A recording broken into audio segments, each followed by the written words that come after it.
मेरा कहना ये है, फ्लाइंग किस करना कोई बुरी बात तो नहीं है। एक भाई भी अपनी बहन के लिए फ्लाइंग किस कर सकता है, माँ के लिए भी कर सकता है। स्मृति ईरानी जी जो भाषण के दौरान उधर देख रही थी, तो उनको कैसे पता चला राहुल गांधी की तरफ देख रही थी? तो कहीं ऐसा तो नहीं जुबैन ईरानी की तरह इन पर भी डोरे डालने की कोशिश कर रही हो? गांधी जी को शादी कर लेना चाहिए पहली बात। और नहीं शादी उनसे करना चाहता है, बहुत सारी लड़कियां उनसे शादी करना चाहते हैं। अरे राहुल गांधी को एक बार सोचना चाहिए, अगर इस तरीके की घटनाएं कर रही, उनका एक उम्र हो चुका है और वो देश क्या चलाएंगे जो इस तरीके से घटनाएं कर रही सदन में बैठ के।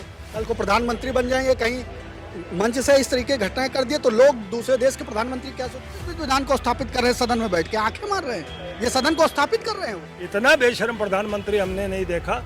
उसने सदन को भी कोर्ट वो प्रचार का माध्यम बना लिया। आप ये देखिए, हम मणिपुर पर सवाल कर रहे हैं और वो अपनी योजनाएं गिना रहा है कि देश का प्रधानमंत्री, मुझे तो लगता है मानसिक रूप से एक पीड़ित परेशान आदमी है, उसको मानसिक इलाज की जरूरत। भाग्यशाली उस वक्त भी नहीं था, उस वक्त भी 42 नौजवानों की हत्या करवाई नरेंद्र मोदी ने।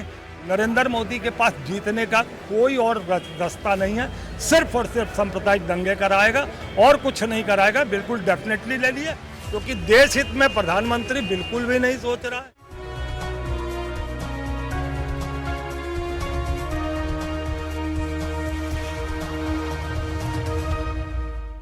इस वक्त देश की राजनीति पूरी तरह से गर्म हो चुकी है और ये इसलिए है क्योंकि दोनों ही जगह पे, चाहे उत्तर प्रदेश हो या फिर देश की राजधानी दिल्ली, दोनों जगह पर इस समय सदन चल रहा है, यानी कि मानसून सत्र चल रहा है।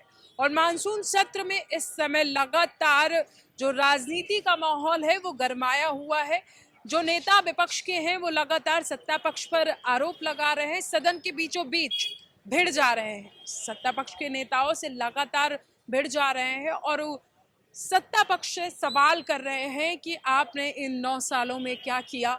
और वहीं उत्तर प्रदेश की अगर बात करें तो उत्तर प्रदेश में भी 7 साल होने को आए हैं और नेता प्रतिपक्ष यानी अखिलेश यादव के तमाम नेताओं ने नेता सदन से कई सारे सवाल पूछे हैं और जवाब मांगा है, जिनका जवाब अभी तक सदन में नेता सदन की तरफ से दिया जा चुका है, उनके नेताओं के द्वारा दिया जा चुका है, डिप्टी सीएम केशव मौर्य के द्वारा दिया जा चुका है। लेकिन तब भी जो विपक्ष के नेता हैं वो असंतुष्ट है।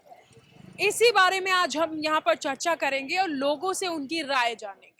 इस समय उत्तर प्रदेश में भी सदन चल रहा है और दिल्ली की राजधानी वहाँ पर भी मानसून सत्र चल रहा है, राज्यसभा और लोकसभा दोनों जगहों पर। और दोनों जगहों पर जो विपक्ष के नेता हैं वो सत्तासीन सरकार पर हमलावर है। क्या कुछ कहेंगे? उत्तर प्रदेश में 2017 के पहले कई पार्टियों की उत्तर प्रदेश में सरकार रही और जिस प्रकार से 2017 के पहले उत्तर प्रदेश की जनता ने अन्य पार्टियों को भली बात से देखा है, जिस प्रकार से उत्तर प्रदेश में 2017 के पहले गुंडा राज कायम था, भ्रष्टाचार था और उत्तर प्रदेश में आतंक कायम था। आज बताइए, उत्तर प्रदेश में महिलाएं अपने आप को सुरक्षित महसूस कर रही हैं और योगी जी के सरकार में हर गरीब। विपक्ष तो कह रहा है महिलाएं कहाँ सुरक्षित हैं, विपक्ष तो लगातार आरोप लगा रहे ना कि महिलाएं सुरक्षित नहीं है। अब ये विपक्ष वाले खुद डाटा उठा के देखे 2017 के पहले क्या हाल था महिलाओं। आज बताइए, उत्तर प्रदेश में महिलाएं 11 बजे, 12 बजे, 1 बजे घर से बाहर निकलती, निसंकोच निकलती है कि योगी जी की सरकार है। अगर कोई भी पुरुष, कोई भी आदमी अगर उन पर गलत निगाह उठा के देखता है या उनसे बदतमीजी करता है, जेल के सलाखों के अंदर है। बताइए, आज भारतीय जनता पार्टी के कई ऐसे विधायक थे जिन पे आरोप लगा, भले उन्होंने रेप नहीं किया, जेल के सलाखों में। योगी जी की सरकार है। अन्य सरकारों में बहुत सारी घटनाएं हुई, कोई विधायक सांसद जेल गया कि नहीं गया? नहीं गया। ये योगी जी की सरकार, पारदर्शिता की सरकार है। उत्तर प्रदेश में, उत्तर प्रदेश को योगी जी उत्तम प्रदेश बना रहे हैं, निरंतर प्रयास कर रहे हैं।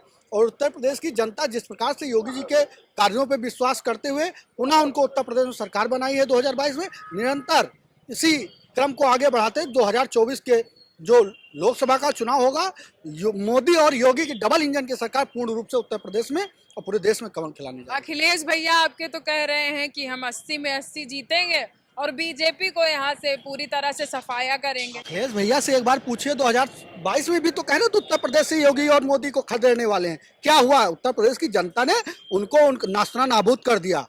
बताइए, जिस प्रकार से जात की राजनीतिक रोटियां सेकने का काम समाजवादी पार्टी और विपक्ष की पार्टियां कर रही लगातार, भारतीय जनता पार्टी पे जनता का विश्वास है और भरोसा है। जिस गरीब कल्याण के लिए भारतीय जनता पार्टी निरंतर काम कर रही है, अंतिम पायदान पर बैठे हुए व्यक्ति के विकास के लिए प्रतिबद्ध है। बताइए, आज गरीब लोगों को राशन मिल रहा है निःशुल्क, गरीब लोगों को आवास मिलने का काम हो रहा है। बताइए, गरीब जनता क्या चाहती है? आवास चाहती है, घर चाहती है, उसके रोड, नाले, खड़ंजे, अच्छे विद्यालय, चिकित्सा सुविधा अच्छी, और क्या चाहिए गरीब जनता को? राशन, और आपने जो ये कहा कि फ्री में राशन दिया जा रहा है, फ्री में घर मिल रहा है, तो गांव में ये सारी सुविधाएं लोगों को मिल रही हैं या शहर में भी लोगों को, जो गरीब तबके के लोग हैं, उनको सुविधाएं मिल रही हैं?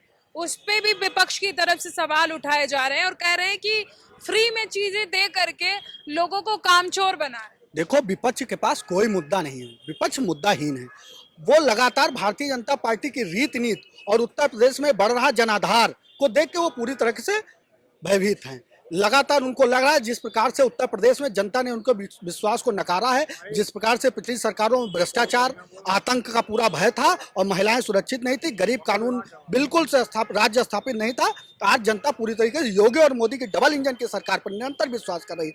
वो पूरी तरीके से 2024 में उत्तर प्रदेश की जनता को बरगलाने का काम कर रहे हैं। उत्तर प्रदेश की जनता विपक्ष के पार्टियों को भली भांति से देख चुकी है कि पिछली सरकारों में क्या हुआ। आज योगी और मोदी के डबल इंजन की सरकार उत्तर प्रदेश गरीब कल्याण के लिए काम कर रही है। इससे वो भयभीत है कि गरीब जनता मोदी योगी का नाम गांव-गांव में ले रही, गलियारों में ले रही, और प्रदेश की जनता खुशहाल और तरक्की के राह पे आगे बढ़ चला है। बताइए, पिछली सरकारों में देश के प्रधानमंत्री होया करते, दूसरे देश जाते तो वहां का प्रधानमंत्री आता नहीं था। आज बताइए, देश का प्रधानमंत्री पहुंचते उसके पहले 1-1.5 घंटा पहले वहां का प्रधानमंत्री रेड कार्पेट बिछ जाती है और मोदी जी का स्वागत करने के लिए 1.5 घंटे पहले बताइए, उत्तर प्रदेश पहले उत्तम प्रदेश बना कि नहीं? देश आज पूरे देश में कानून राज स्थापित है कि नहीं? और बताइए, मोदी और विपक्ष के विपक्ष कह रहा है कहाँ कानून राज स्थापित है? मणिपुर की हिंसा को ही ले लीजिए, किस तरह से मणिपुर जला, आपने खुद देखा है। तो उसको भी तो मुद्दा बना करके विपक्ष 2024 में ला रहा है। उसको आप ये जो दरार लाई गई है जनता और सत्ता के बीच में, इसको कैसे बीजेपी पार? बताइए, इसके पहले और भी सरकारें रही, कई बड़ी बड़ी घटनाएं हुई। बताइए, तत्कालीन डीजीपी कहाँ हटाएगा? वहां के मुख्यमंत्री को, वहां के उनके प्रमुख सचिव को क्यों हटाएगा? बताइए, और भी सरकारें रही हूँ, बताइए, वहां प्रमुख सचिव हटा दिया गया, डीजीपी हटा गया, डीआईजी हटा गया, पूरा कानून व्यवस्था एक तरफा हटा दिया गया उस घटना से। बताइए, इससे बड़ा बदलाव और क्या चाहती जनता? जिस प्रकार से घटना मणिपुर में हुई, अमित शाह जी ने सदन में मुद्दा उठाया, अभी कल भी अमित शाह जी ने बोला। बताइए, तत्काल डीजीपी को हटा दिया गया। जिस प्रकार से घटना हुई, वहां पे बीजेपी की सरकार ने और देश के गृह मंत्री अमित शाह जी ने तुरंत एक्शन लेते हुए वहां के डीजीपी को तत्काल निरस्त किया, हटा दिया, और दूसरे तत्काल डीजीपी को वहां पर बनाया। और इससे ज्यादा कानून क्या चाहते? कानून बिल्कुल मणिपुर में जो भी घटना हुई उसकी भारतीय जनता पार्टी निंदनीय करती है। अच्छा, ये सब छोड़िए, ये सब तो राजनीति है। अभी 2 दिन हुआ राहुल गांधी को सदन पहुंचे हुए, और उनके ऊपर फिर से आरोप लग गया कि उन्होंने हवा में किस दिया। इस पर क्या कहें? ये तो राहुल गांधी ही बता सकते दिया कि नहीं दिया, लेकिन जिस प्रकार से अगर राहुल गांधी जी ने ऐसा घटना किया तो सदन में, बताइए, वो देश का सबसे बड़ा सदन, इस तरीके की घटना करना, वो भी भारतीय जनता पार्टी की नेता और केंद्रीय मंत्री की तरफ इशारा करके ऐसा आरोप लगा है उनके ऊपर। राहुल गांधी जी को शादी कर लेना चाहिए पहली बात। इस तरीके से राहुल गांधी अगर सदन में, भारत की सबसे बड़ी सदन है, बताइए, इससे पूरे देश में महिलाओं और क्या मैसेज जाएगा समाज में? अगर इस तरीके से देश का प्रधानमंत्री बनने का जो सपना देख रहा राहुल गांधी, अगर इस तरीके की ऊंची घटनाएं घटित होती, इस तरीके से निंदनीय कार्य करता है, तो बताइए इस देश को कैसे संभालेगा? अरे भैया अपनी जिंदगी के वो 5 दशक पूरे कर चुके हैं, 6ठे दशक में चल रहे हो, आप कह रहे हैं शादी कर ले। तो कौन सी लड़की होगी जो उनसे शादी करेगी? कौन नहीं शादी उनसे करना चाहता है? बहुत सारी लड़कियां उनसे शादी करना चाहते हैं। अरे राहुल गांधी को एक बार सोचना चाहिए, अगर इस तरीके की घटनाएं कर रही, उनका एक उम्र हो चुका है, लेकिन उनको इस तरीके की घटनाएं चाहिए। जब देश के आप प्रधानमंत्री बनने का आप सपना देख रहे हैं और ये हरकतें कर रही, वो भी उच्च सदन में, और जब आप लीडर होकर आपको देश को दिशा और दशा तय करना है, अगर आप इस तरीके की घटनाएं करेंगे तो देश पर क्या असर पड़ेगा, और वो देश क्या चलाएंगे जो इस तरीके से घटनाएं कर रही हैं सदन में बैठ के? राहुल गांधी जी को सोचना चाहिए, वो देश के प्रधानमंत्री बनना चाहते हैं, कल को प्रधानमंत्री बन जाएंगे, कहीं मंच से इस तरीके की घटनाएं कर दिए तो लोग दूसरे देश के प्रधानमंत्री क्या सोचेंगे? क्या कह रहे हैं, मंच से ऐसी घटना कर देंगे? जब सदन में वो कर सकता है आदमी, तो कहाँ कर सकता है? बताइए, जो जिस सदन में वो खड़ा होकर शपथ लेता है कि मैं ईश्वर की शपथ लेता हूँ, मैं विधि और विधान को स्थापित करूंगा, बताइए किस विधान को स्थापित कर रहे हैं सदन में बैठ के? आंखें मार रहे हैं। ये सदन को स्थापित कर रहे हैं वो। अरे इस पर तो शपथ आप ले तो रहे हैं। भैया बहुत अच्छा बोले, आंख मार रहे हैं सदन में बैठ के। बहुत अब इस तरीके से घटनाएं कर रहे हैं, उनको एक बात सोचना चाहिए इस घटना पे। राहुल गांधी जी को इस तरीके अगर ये घटना हुई, सही है, सच है, वो सदन में को पता होगी, कैमरे लगे होंगे, अगर ये घटना है हुई है तो ये गलत है। लेकिन विपक्ष तो कह रहा है कि जब राहुल गांधी बोलने जाते हैं तो उनकी तरफ से कैमरा ही हटा दिया जाता है। ऐसा कुछ नहीं। अगर राहुल गांधी की तरफ से कैमरा हटा दिया जाता तो राहुल गांधी जो सदन में बोल रहे हैं वो किसी को सुनाई और देखने न देता। बताइए, राहुल गांधी सदन में बोलते हैं, सबको सुनाई दिया। हम बता दें कल राहुल गांधी क्या सदन में बोले? टीवी पे चल रहा है, कैमरा कैसे हट गया? जब कैमरा हट गया तो टीवी पे कैसे चलेगा? आप ये बताइए एक बार। सारा वो लाइव है और सारी चीजें सीसीटीवी कैमरा में लगी हुई, सारी वीडियो चल रही, इसलिए कोई भी ऐसा कार्य नहीं जो सदन के अंदर ना दिखाया जाए। सारे लाइव है, दूरदर्शन के माध्यम से, लोक भारती के माध्यम से सारी चीजें आम जनता को देख रही है। अभी 2 दिन हुए हैं राहुल गांधी को सदन में पहुंचे हुए। अभी कुछ टाइम के लिए उनकी जो सदस्यता थी उसको खत्म कर दिया गया था और जब बहाल हुई है उसके बाद उनको संसद में कार्यवाही के दौरान उनको वहां पर बुलाया गया। 2 दिन हुए हैं उनको, और इसी 2 दिन के भीतर ही उनके ऊपर इतना बड़ा आरोप लगा है कि उन्होंने महिला नेताओं को देख करके फ्लाइंग किस का इशारा किया है। क्या कहेंगे? मेरा कहना ये है, फ्लाइंग किस करना कोई बुरी बात तो नहीं है। एक भाई भी अपनी बहन के लिए फ्लाइंग किस कर सकता है, माँ के लिए भी कर सकता है। दोनों प्रेम करते हैं एक दूसरे को, इसका मतलब ये नहीं है। जाकी रही भावना जैसी प्रभु मूरत देखी तिन तैसी, ऐसा तुलसीदास जी ने रामचरितमानस में लिखा है। मैं एक वाकया आपको बताना चाहता हूँ कि भगवान कृष्ण जब मथुरा से वहाँ क्या बोलते हैं, नंद बाबा के घर से जाना चाहते हैं, जहाँ गोकुल से मथुरा जाना चाहते हैं, तो उस समय जसोमती मैया कहती हैं, बार बार जाकर के कहती हैं कि ये कभी कहता है कि वो बार बार कहती हैं कि कोई मेरे लल्ला को रोक लो मथुरा जाने से। तो राहुल गांधी आपके हिसाब से सदन में लल्ला थे? आपके हिसाब से सदन में लल्ला थे? पूरी बात मेरी सुन लीजिए, उसके बाद आप कहिए।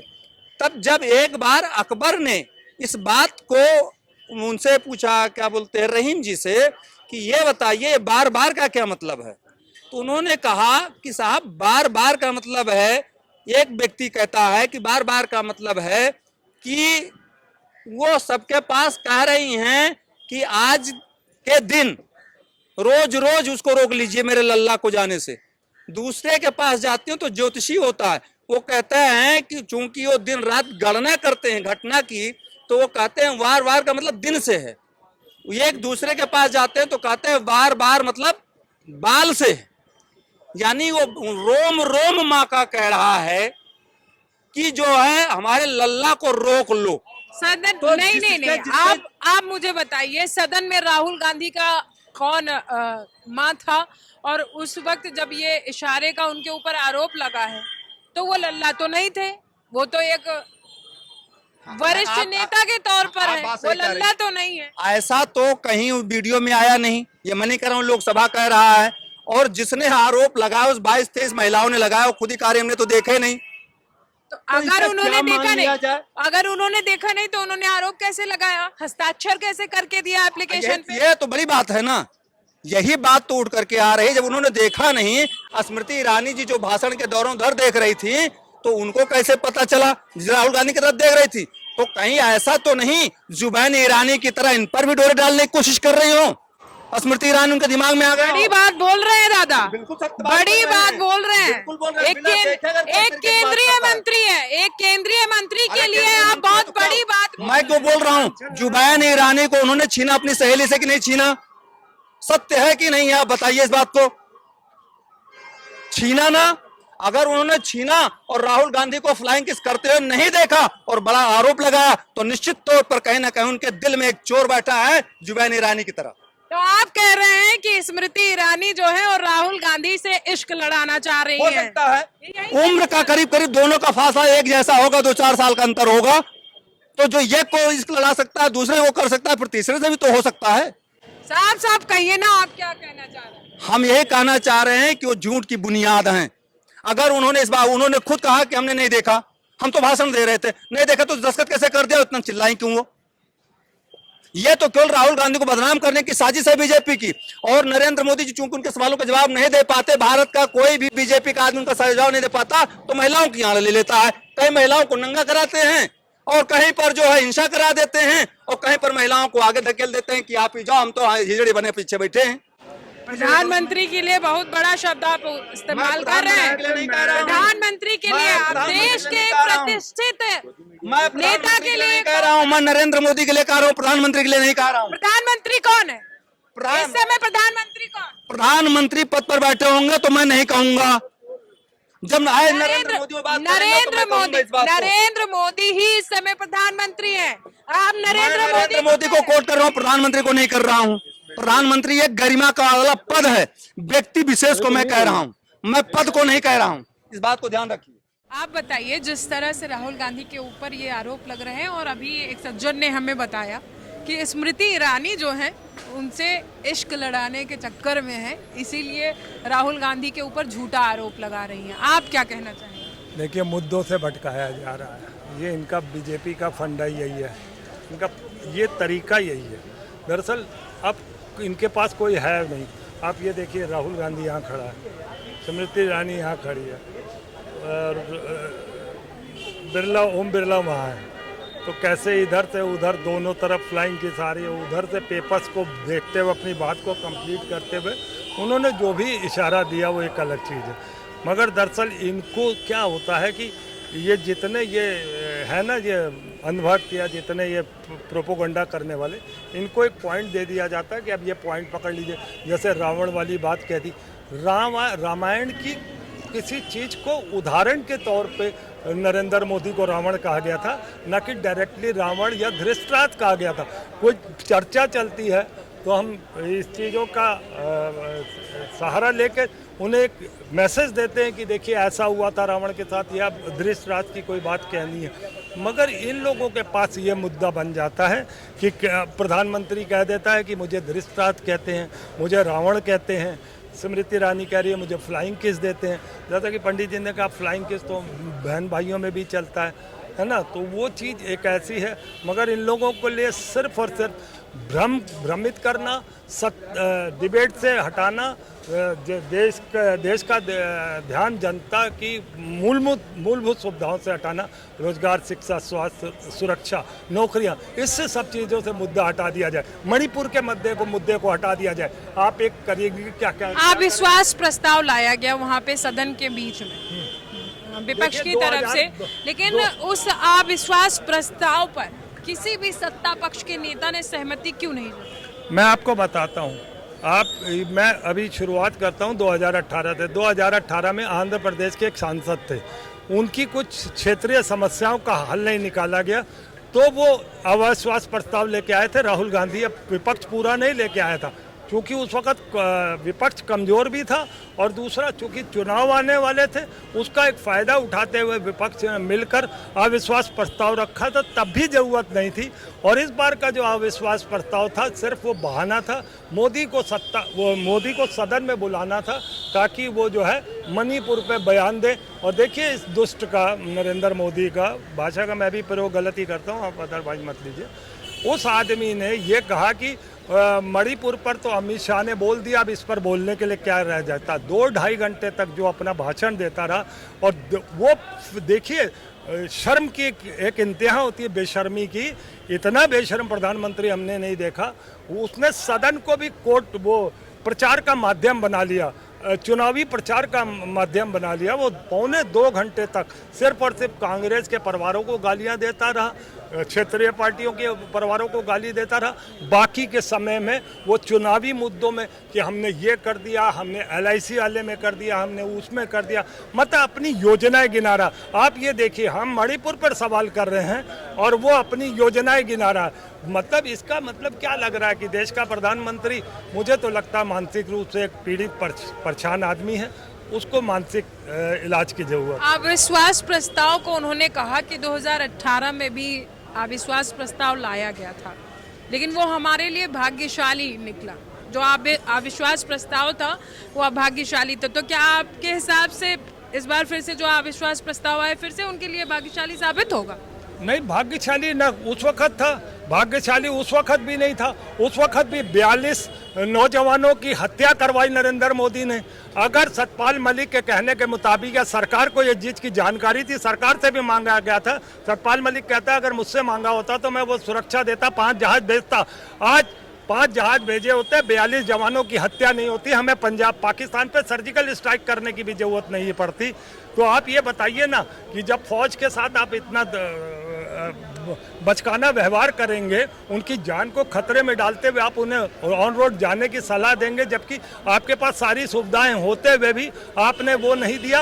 और 45 जवानों की हत्या पे आप 2019 जीते, न कि 2018 के अविश्वास प्रस्ताव की वजह से जीते। और ये देखिए बेशर्मी की हद, अभी फिर भी ये माना नहीं। वहाँ पर ये सदन में भी इसी तरीके के बयान देता है कि देखिए मैंने ये कर दिया, मैंने वो कर दिया। अभी भी ये कहीं ना कहीं आकर देखिए, मैं 2024 को आप देखिए इनका स्क्रिप्ट एक तैयार हो गई है। मणिपुर से चले ये बंगाल आए, बंगाल से ये हरियाणा आ गए, हरियाणा से ये ट्रेन पे आए, 3 मुसलमानों को दाढ़ी देखते हुए मारा गया। फिर ये रायबरेली, बरेली आए, बरेली के जो इंस्पेक्टर थे, कोई सर थे, सीनियर ऑफिसर थे, उसने दंगे रोके। वो डीजी हो क्या थे, कोई जो भी पद रहा हो, उन्होंने दंगे रोके, उनकी ट्रांसफर कर दी गई। देखिए ये लोग कितना प्री प्लान सब कर रहे हैं, क्योंकि ये इन्होंने आपके हिसाब से जो भी दंगे हो रहे हैं, जो भी दंगे हो रहे हैं और नरेंद्र मोदी सरकार कर रहा है, 2024 को स्क्रिप्ट बनाकर ही ये पूरा प्लान किया जा रहा। और मैं बता दूं, नरेंद्र मोदी के पास जीतने का कोई और रास्ता नहीं है, सिर्फ और सिर्फ सांप्रदायिक दंगे कराएगा और कुछ नहीं कराएगा। बिल्कुल डेफिनेटली ले लिए, और आप भी यही हैं, मैं भी यही हैं।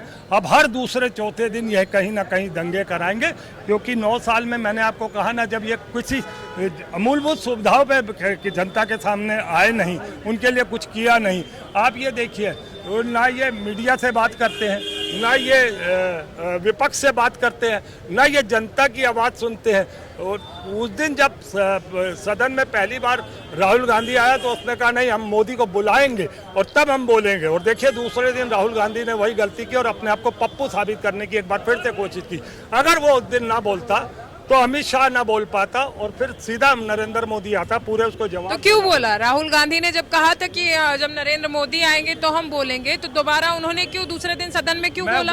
वही तो कह रहा हूँ कि वो उनको कौन राय दे रहा था, कौन सजेस्ट किया, मुझे नहीं समझ में आता। ये बहुत बड़ी गलती भी मानी जा सकती है, और इसमें वैसे भी कोई इतना सीरियसली लेने की जरूरत नहीं है, क्योंकि देश हित में प्रधानमंत्री बिल्कुल भी नहीं सोच रहा है। आपको मैंने पहले ही बता दिया, वो किसी मुद्दे पे बात करने के लिए तैयार नहीं है। वो अपनी हवाइयों की बातें करता है, रोडों की बातें करता है, पुलों की बातें करते हैं, आप ये अपना एयरपोर्ट की बात करता है, जहाँ से उसको इनकम होती है, जहाँ से उसको प्रॉफिट होता है। राफेल मंगा लो, ड्रोन मंगा लो, जहाँ वो कमा सकता है और जहाँ से वो अपने को सेव कर रहा है। बीजेपी तो कह रही है कि पाई पाई से जनता की भलाई, तो आपके हिसाब से जनता की भलाई कैसे हो रही है? उनका तो कहना है कि पाई पाई जोड़ करके हम जनता की भलाई कर रहे हैं।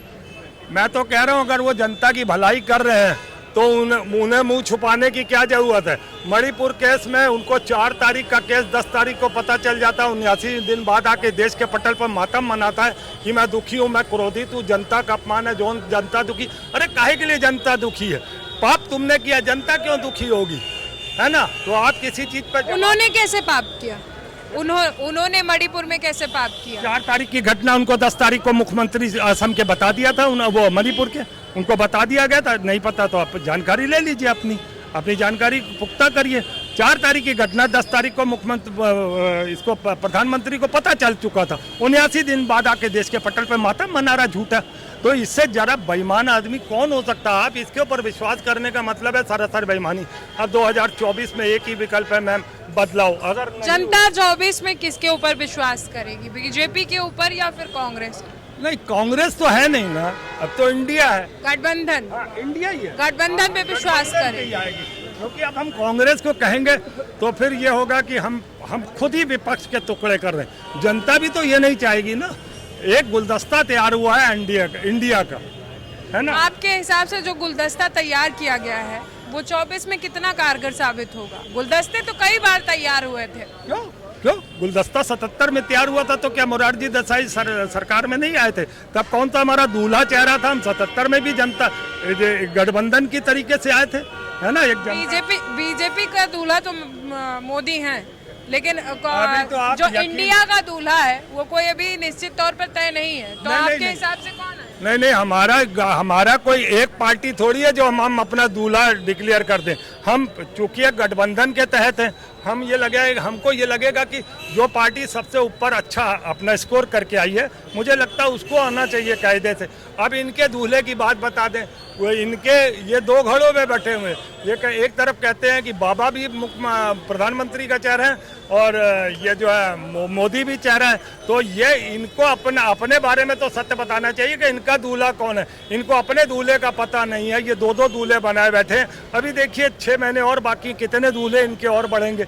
हमारा तो गठबंधन है, हम गठबंधन में जब जीतेंगे, जैसे हमने 2017 में कोई दूल्हा नहीं दिखाया था, हम मोरारजी देसाई को लाए थे। इसी तरीके से 2017 में मोरारजी देसाई थे। 1977 सॉरी इसको चेंज कर रहा हूँ। 1977 में जब जनता दल आई थी तब हमने गठबंधन करके लड़ा था, मगर वो चेहरा था मोरारजी देसाई। ठीक है, अब भी हमारा गठबंधन है, हमारा चेहरा हम बाद में खोलेंगे। दूल्हा जब घोड़ी चढ़ने लगेगा ना, तब हम उसके चेहरे से सहरा हटाएंगे। हमें अभी उतनी उसकी जरूरत नहीं। आपने देखा कि किस तरह से जनता ने बताया कि इस बार 2024 की जो लड़ाई है वो पूरे इंडिया की है, ना कि किसी एक दल की। यानी कि पूरे देश के जो मतदाता हैं उनकी लड़ाई है। और एक तरफ है एनडीए को जनता ने बताया कि इनके भी 2 दूल्हे हैं। तो 2 दूल्हे किस तरह से एक घोड़ी पर सवार होंगे, ये तो आने वाला वक्त ही बताएगा। कैमरामैन सूरज के साथ मैं सोनम सिंह, TV 24 लखनऊ।